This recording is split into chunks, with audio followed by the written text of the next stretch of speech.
स्वागत है आपका अपने चैनल ब्रेनिक एजुकेशन फिज़िक्स में। और आज हम बात करेंगे सुपरपोजिशन प्रिंसिपल के बारे में, जो हमारे कूलॉम्स लॉ में हमने पढ़ा था दो चार्ज सिस्टम के बारे में। तो सुपरपोजिशन प्रिंसिपल उसी का ही हमारा नेक्स्ट टॉपिक है, इलेक्ट्रोस्टैटिक का। ठीक है, और ये होता क्या है ये हम देखेंगे, और इसको हम इसमें कुछ क्वेश्चंस वगैरह जो हैं उसको किस तरह से सॉल्व करते हैं वो सारी हम यहाँ पर चीज़ें देखेंगे। तो देखिए, अभी तक हमने कूलॉम्स लॉ में टू चार्ज सिस्टम के बारे में पढ़ा था। हमने किसके बारे में पढ़ा था? 2 पॉइंट चार्ज सिस्टम के बारे में, जहाँ पर हमारे पास सिर्फ दो ही चार्ज होते थे। जैसे कि ये हमें एक Q1 दे दिया और यहाँ हमें ये Q2 दे दिया। तो इस तरह से हमारे पास अभी तक जो हमने पढ़े हैं वो दो ही charge system, two charge system के बारे में पढ़ा है, और यहाँ पर ये इनके बीच की डिस्टेंस R होती थी। तो हमने अभी ये पढ़ा है। लेकिन अगर क्या हो कि अगर हमारे पास नंबर ऑफ़ चार्ज सिस्टम हो, n नंबर हमारे पास हो जाए, यानी कि 2 से ज़्यादा, और तब हमसे कोई पूछे कि फोर्स इनकी वजह से कितना लगेगा। ऑलराइट, तो इसमें क्या है, n number of charge system में क्या है कि सपोज़ करें हमारे पास यहाँ 2 से ज़्यादा चार्ज हैं। एक यहाँ है, एक यहाँ है, एक यहाँ है और एक यहाँ है। तो इस तरह से हमारे पास नंबर ऑफ़ चार्ज हैं, और हम इसको इस तरह से बोल देते हैं कि ये चार्ज हमारा Q है, ये हमारा Q1 है, ये चार्ज हमारा Q2 है और ये चार्ज हमारा Q3 है। अब अगर कोई कहने लगे आपसे कि आपको इस Q चार्ज पर फोर्स, इन तीनों चार्जेस की वजह से कितना फोर्स लग रहा है, तो उसको कैलकुलेट करके बताइए। तो यहाँ पर हम सिंपल जो कूलॉम्स लॉ है, कूलॉम्स लॉ में हमने अभी तक जो पढ़ा था वेक्टर फॉर्म में और सिंपल वर्जन में, वो हमने सिर्फ ये पढ़ा था कि दो चार्ज सिस्टम हैं और दोनों के बीच में हमारा जो भी फोर्स लगेगा वो F = K Q1 Q2 upon R² के बराबर जो है हो जाएगा। लेकिन यहाँ पर प्रॉब्लम ये आती है कि यहाँ पर ये भी फोर्स इसको लगाएगा, ये भी लगाएगा और ये भी लगाएगा। तो यहाँ पर हम सुपरपोजिशन प्रिंसिपल अप्लाई करते हैं। तो देखिए, सुपरपोजिशन प्रिंसिपल इसमें कोई ज़्यादा हार्ड बात नहीं है। ये बिल्कुल ये कहता है कि आप एक बार में दो ही चार्ज कंसिडर करें। जैसे अगर आपसे कोई पूछता है कि ये जो चार चार्ज दे रखे हैं, इन तीन चार्ज मतलब इस सिस्टम में बताइए इस Q चार्ज पर नेट फोर्स कितना लगेगा, तो हमें क्या करना है, हम अगर Q1 को इसके साथ कंसिडर कर रहे हैं तो हम एक बार में इसी को ही कंसिडर करेंगे। ठीक है, तो इसकी वजह से हमने फोर्स निकाल लिया, उसकी डायरेक्शन निकाल ली। फिर हम अगली बार Q2 को कंसिडर करेंगे, उसकी वजह से हमने फोर्स निकाल लिया, डायरेक्शन निकाल ली, और फिर Q3 को, और फिर नेट फोर्स को हम जो क्या कर देंगे, वेक्टर सम कर देंगे उसका। देखिए, फोर्स वेक्टर क्वांटिटी होता है, तो हम उसका डायरेक्ट एल्जेब्रिक सम नहीं कर सकते, उसका हमें वेक्टर सम करना पड़ेगा। तो ये जो लॉ है ये भी यही बोलता है। मैं लॉ यहाँ पर लिख देता हूँ कि according to superposition principle, according to superposition principal,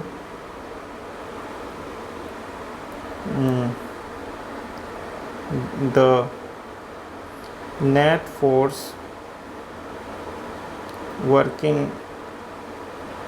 on a charge in a n number of charge system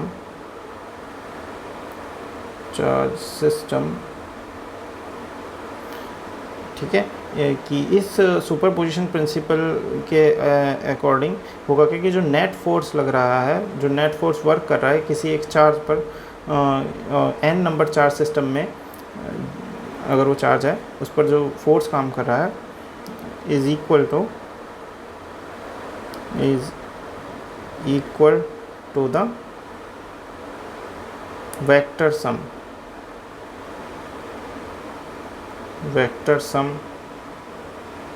of all forces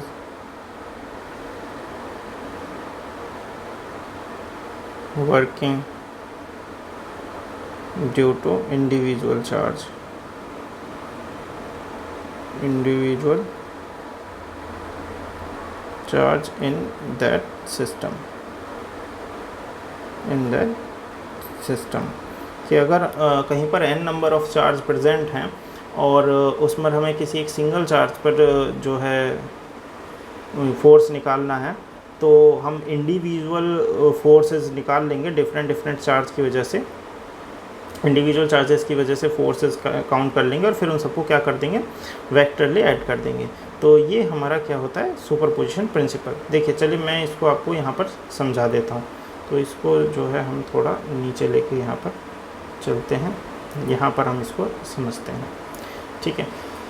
हाँ तो देखिए हमें इन 3 चार्ज की वजह से यहाँ पर, और चार्ज यहाँ पर हमारे ज़्यादा भी हो सकते हैं, तो इसीलिए मैं एक काम करता हूँ, इस Q3 को QN मान लेता हूँ। यहाँ क्या है, n number of charge system हो सकते हैं।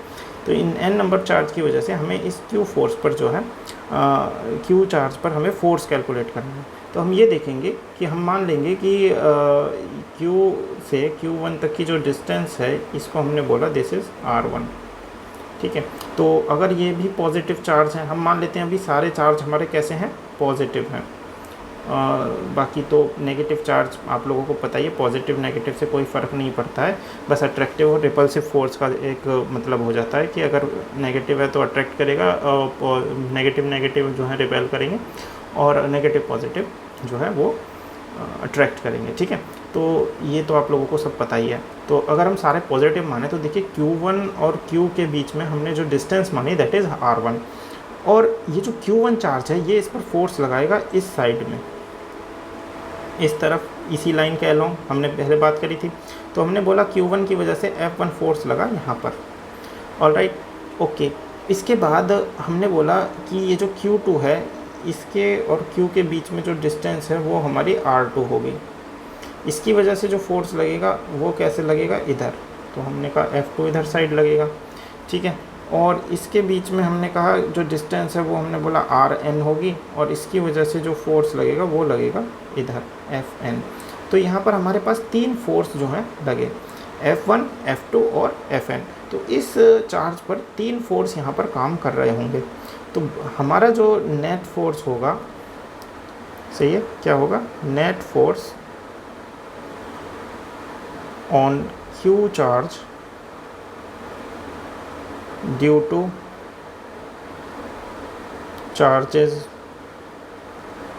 Q1, Q2 and Qn is, जो F net होगा यहाँ पर वो हो जाएगा इसका vector sum F1 vector plus F2 vector plus Fn vector, ठीक है। तो इसको मैं थोड़ा ऐसे लिख देता हूँ कि ये Fn को हम ले लेते हैं बिल्कुल लास्ट में, कि यहाँ नंबर ऑफ़ जो है अगर है तो ये सबका वेक्टर सम हो जाएगा, ठीक है। तो देखिए वेक्टर सम जो है वो नॉर्मल एल्जेब्रिक सम से डिफरेंट होता है, ये आप लोगों को पता है, इसके लिए आपको वेक्टर पढ़ना पड़ेगा। देखिए अगर आपको वेक्टर नहीं आता है तो आपको सुपरपोजिशन प्रिंसिपल बिल्कुल भी समझ में नहीं आएगी। हो सकता है कि यहाँ जो मैं बता रहा हूँ ये बात आपको समझ में आ जाए कि नेट सम होगा, लेकिन आपको इसके न्यूमेरिकल नहीं करने आएंगे, ठीक है। वेक्टर में आप सीधा ये नहीं कह सकते कि अगर ये चार्ज है और इस पर इधर 3 न्यूटन का फोर्स लग रहा है और इधर 4 न्यूटन का फोर्स लग रहा है और इधर 2 न्यूटन का फोर्स लग रहा है, तो आप ये नहीं कह सकते कि नेट जो F है इन तीनों को जोड़ के आपने कर दिया 9 न्यूटन, ये गलत हो जाएगा, ऐसा नहीं कर सकते हैं हम, ठीक है। तो इसीलिए वेक्टर की जो टर्म है वो इससे थोड़ी डिफरेंट है। तो अभी हम चलिए पहले अपने हम इसी पार्ट पे कंटिन्यू करते हैं। ये सारी बातें मैं आप लोगों को बाद में जो है डिस्कस करेंगे, और अगर आपको वेक्टर नहीं आते हैं तो आप मुझे कमेंट सेक्शन में बता सकते हैं, मैं आपको एक सेपरेट वेक्टर की जो वीडियो है वो मैं आपको बना कर यहाँ डाल दूँगा, ठीक है। वैसे मैं 11th की सीरीज़ में वेक्टर वाली वीडियो जो है डालूँगा, तो वहाँ पर भी आप जाकर जो है देख सकते हैं, ऑलराइट। तो देखिए, तो एफ नेट जब हम कैलकुलेट करेंगे तो देखिए F1 की वैल्यू कितनी होगी, F1 की वैल्यू होगी 1/4 पाई एप्सिलॉन नॉट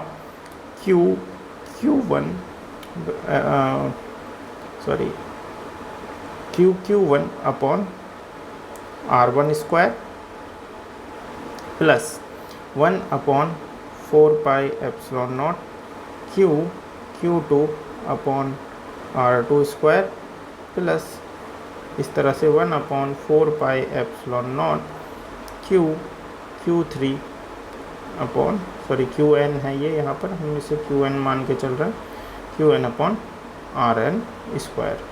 ठीक है, तो इस तरह से हम इसको यहाँ पर ऐड कर सकते हैं, यानी कि हम डिफरेंट तरीके से ऐसे F1 F2 F3 की वैल्यू अलग अलग निकाल लेंगे और फिर उन सारे फोर्स को वेक्टर सम कर देंगे। बहुत ही ईजी है। ठीक है, चलिए मैं यहाँ पे आपको शॉर्ट में बता देता हूँ कि जैसे सपोज़ करें एक चार्ज है, ठीक है, ये एक चार्ज है और एक फोर्स यहाँ F1 लग रहा है और ये फोर्स यहाँ F2 लग रहा है, वेक्टर फॉर्म में है यहाँ पर, और यहाँ ये एंगल हमारा थीटा है। तो जो वेक्टर एडिशन होगा इनका, जो वेक्टर एफ नेट अगर हम निकालेंगे वो इस फॉर्मूले से उसका मैग्नीट्यूड निकलता है। किस फॉर्मूले से? F1 square plus F2 square plus 2F1 F2 cos theta. और ये कॉस थीटा क्या है? ये थीटा दोनों वेक्टर फोर्स जो है, हम दोनों जो फोर्स हैं इनके बीच का जो है एंगल है।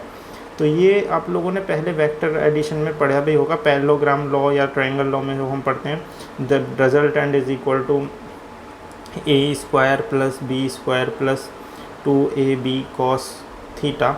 तो इस तरह से हम वेक्टर का सम जो है करते हैं।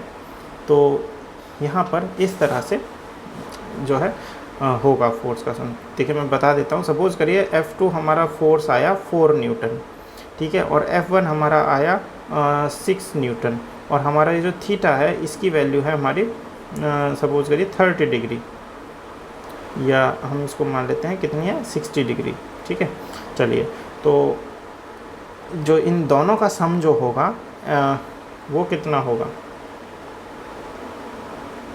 देखिए, इन दोनों के सम को जब निकालें तो F नेट जब निकलेगा तो ये हो जाएगा रूट F1 स्क्वायर यानी कि 6 स्क्वायर प्लस F2 स्क्वायर यानी कि 4 square plus 2 into 6 into 4 into cos 60 degree. Alright, तो ये इस फॉर्मूले में हम यहाँ रख देंगे। अब इज इक्वल टू, ये हमने आगे से सॉल्व करेंगे, 6 into 6 that is 36 plus 16 plus, तो देखिए ये cos 60 की वैल्यू हो जाएगी 1/2, और 2 से 2 हमारा जो है कैंसिल हो जाएगा। चलिए मैं लिख देता हूँ, 2 into 6 into 4 is equal to 24 into cos 60 की वैल्यू होती है हमारी 1/2, तो 2 से 2 हमारा कैंसिल हो जाएगा, और हमें जो यहाँ वैल्यू मिलेगी that is root 36 plus 16 plus 24, और हम इसको जब ऐड करेंगे तो ये हो जाएगा 6 2 और 3 5 और एक 6 और एक 7, रूट 76। तो जो हमारा F नेट आया उसकी जो वैल्यू होगी वो होगी 76 न्यूटन रूट में, अंडर रूट 76 न्यूटन। ठीक है, तो इतना फोर्स इस पर जो है काम करेगा। अब ये है सवाल कि ये जो नेट फोर्स यहाँ काम कर रहा है इसकी डायरेक्शन क्या होगी? तो ऑब्वियसली ये डायरेक्शन बीच से कहीं जाएगी। ठीक है, ये रिजल्टेंट बीच से कहीं जा रहा होगा यहाँ पर। ठीक है, तो ये रिजल्टेंट की डायरेक्शन जो हम कैसे निकालें? तो डायरेक्शन हम मान लेते, सपोज़ करिए ये हमने इधर से फाई एंगल पर मान लिया कि इधर से ये जो है कितना एंगल बना रहा है, फाई। तो हम जो फॉर्मूला लिखते हैं that is tan phi is equal to, ये होता है हमारा, इधर से हमने एंगल माना तो ये हो जाएगा हमारा F2 sine theta upon F1 plus F2 cos theta.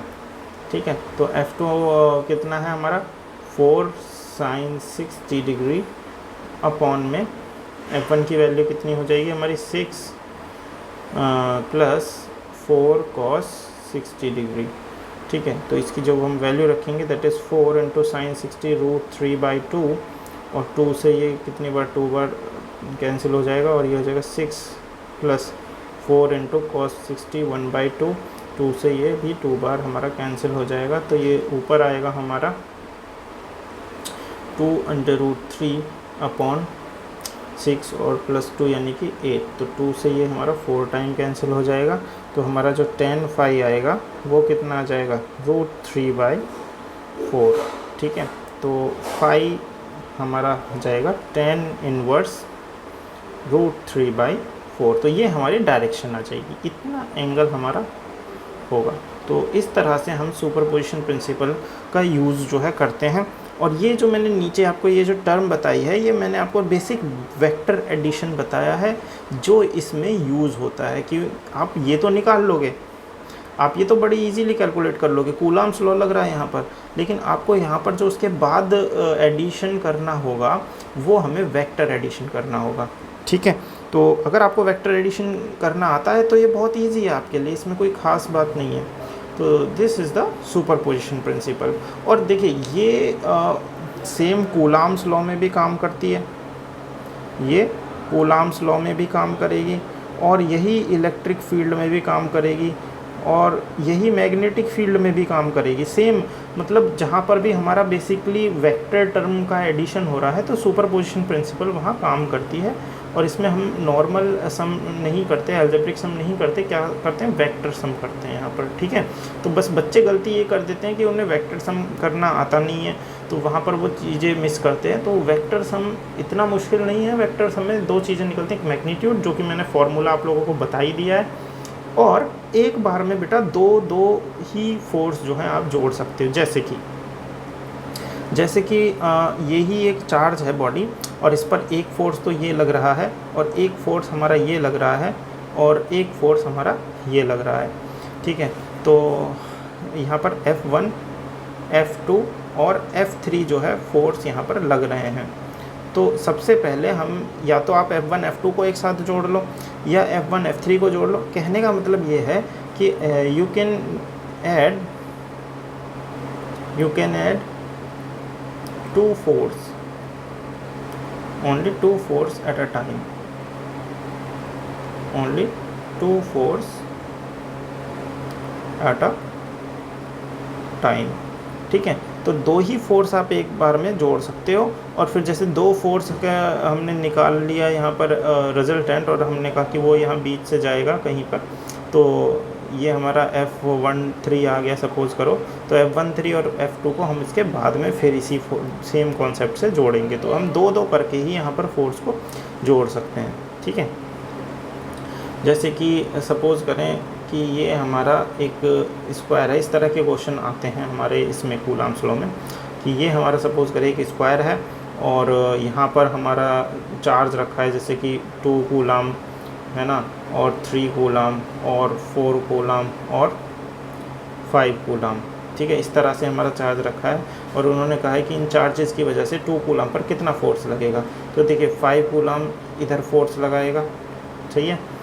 तो हमने बोला इसको, देखिए अगर ये F1 है, ये F2 है, और ये F3 है, तो F1 हमारा किधर लगेगा, इस साइड में F1 लग जाएगा। ठीक है, अगर ये F1 लगाएगा तो ठीक है, और ये इस पर किधर साइड में लगाएगा, इस साइड में लगाएगा F2। ठीक है, F2 इधर लगेगा, और ये F3 इसकी वजह से ऐसे लगेगा। तो इस पर ये जो 2 कूलम का जो चार्ज है हमारा, इस पर एक फोर्स तो इधर लग रहा है, और एक फोर्स हमारा ऊपर लग रहा है, और एक फोर्स हमारा यहाँ लग रहा है। ठीक है, F3 F2। तो ये 3 फोर्सों को हमें कैलकुलेट करना है। तो देखिए F1 और F3 को हम कैलकुलेट करेंगे सबसे पहले, या F2 और F3 को कैलकुलेट करेंगे, तो इनके बीच का एंगल आपको थीटा चाहिएगा। तो F2 F3 को आप कैलकुलेट कर लेंगे। कैलकुलेट करने के बाद इनका रिजल्टेंट इनके बीच से कहीं आएगा, तो ये मान के चलो F23 आपने कैलकुलेट कर लिया। अब F23, अब ये देखिए ये दोनों गायब हो जाएंगे, ठीक है, इनकी जगह क्या आ जाएगा, ये जो रिजल्टेंट आपने कैलकुलेट किया है। तो अब ये और इनके बीच का एंगल थीटा, तो इस तरह से हम जो है निकाल लेंगे। तो मैं कुछ क्वेश्चंस करवाऊंगा ये ख़त्म होने के बाद, इसमें मैं कूलम्स लॉ के वेक्टर वाले फॉर्म और ये सारे ही क्वेश्चन उसमें इंक्लूड होंगे, तो वहाँ पर आप लोग इसको जो है देख सकते हो। ठीक है, तो वहाँ पर आप इस वीडियो को देखना, और वहाँ पर आपके सारे कॉन्सेप्ट जो है क्लियर हो जाएंगे। ऑलराइट, तो अगर वीडियो आपको पसंद आई हो तो वीडियो को लाइक करें, इस वीडियो को अपने दोस्तों के साथ शेयर करें, और इस चैनल को सब्सक्राइब ज़रूर करें। ठीक है, क्योंकि हम आपके लिए डेली नई नई वीडियो यहाँ पर आपके सिलेबस से जुड़ी हुई लाते रहेंगे और आपको रेगुलर हम स्टडी यहाँ पर करवाएंगे। Alright, thank you guys.